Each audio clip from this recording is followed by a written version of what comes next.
মহিলার ঘুম ভাঙতেই তিনি দেখলেন তাদের বাড়ি যেন ভেসে সমুদ্রে চলে এসছে। চারপাশে শুধু পানি আর পানি। এই দৃশ্য দেখে তিনি ভয় ভেঙে পড়লেন এবং তাড়াহুড়ো করে স্বামীকে জাগালেন। স্বামীও আতঙ্কে হতবাক হয়ে গেল, কিন্তু মহিলার আগে সব দোষ স্বামীর ঘাড়ে চাপাতে লাগলেন। স্বামী তাকে শান্ত করতে বলল। তখন মহিলা উঠে কিছু দরকারি জিনিস খুঁজতে লাগলেন। হঠাৎ স্বামীর পায়ে আঘাত লাগে এবং হাড় প্রায় ভেঙে যায়। মহিলা তাকে বসিয়ে দিয়ে নিজে চশমা পরে পানিতে ঝাঁপ দিলেন কিছু জিনিস খোঁজার জন্য। নিচে গিয়ে তিনি 2 বোতল পানি আর একটি ব্যাগ পেলেন, কিন্তু ততক্ষণে স্বামীর রক্ত পানিতে ছড়িয়ে গেছে। দুপুরে রোদ প্রচন্ড হয়ে উঠল। পানি শেষ হয়ে যাওয়ায় তারা দুজনেই তৃষ্ণায় অস্থির হয়ে পড়লেন। উপায় না দেখে ঘুমিয়ে শক্তি বাঁচানোর চেষ্টা করলেন। কিছুক্ষণ পর মহিলার মাথায় ঠান্ডা ফোঁটা পড়ল। তিনি বুঝলেন এটি শিশির। তাড়াতাড়ি বোতলে কাপড় দিয়ে শিশির জমিয়ে পানি সংগ্রহ করলেন। স্বামী তৃষ্ণা মেটালেন, যদিও নিজেও তৃষ্ণায় কাতর ছিলেন। হঠাৎ দূরে একটি জাহাজ দেখা গেল। মহিলা চিৎকার করে সাহায্য চাইতে লাগলেন, কিন্তু আওয়াজ পৌঁছালো না। তিনি আগুন জ্বালালেন, ধোয়া হলো, কিন্তু আগুন তাদের বাড়িকেই ধরে ফেললো। বাধ্য হয়ে দুজনকে পানিতে ঝাঁপ দিতে হলো। বাড়ি ভস্মীভূত হয়ে গেল। তারা কাঠের টুকরোতে ভেসে রইল, কিন্তু রক্তের গন্ধে হাঙর এসে হাজির। আতঙ্কে তারা নিকটবর্তী ভেলায়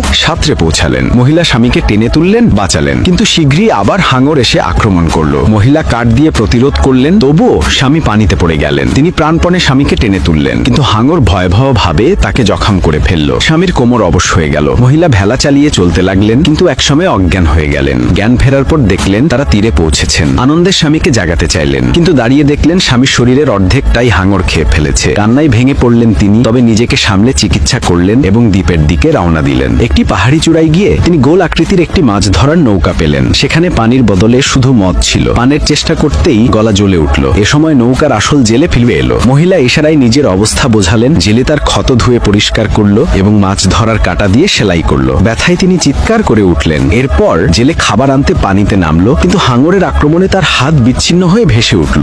মহিলা ভয় কাঁপতে লাগলেন। হঠাৎ জেলে আবার ভেসে উঠল, কিন্তু এবার সে মহিলাকেই পানিতে টেনে নামালো। দুজনের মধ্যে ধস্তাধস্তি হলো। জেলে বাঁচতে মহিলাকে চেপে ধরলো, তবে মহিলা কোনোভাবে নৌকায় উঠে এলেন। তবুও তিনি জেলেকে ছাড়তে চাননি। তাকে টেনে তুলছিলেন, তখন হাঙর এসে জেলেকে গিলে নিল। মহিলা একা থেকে গেলেন। তিনি নৌকার ইঞ্জিন চালু করার চেষ্টা করলেন এবং প্রপেলার দিয়ে হাঙরকে আঘাত করে দূরে সরালেন। হাঙর পালালেও হঠাৎ ফিরে এসে নৌকা উল্টে দিল।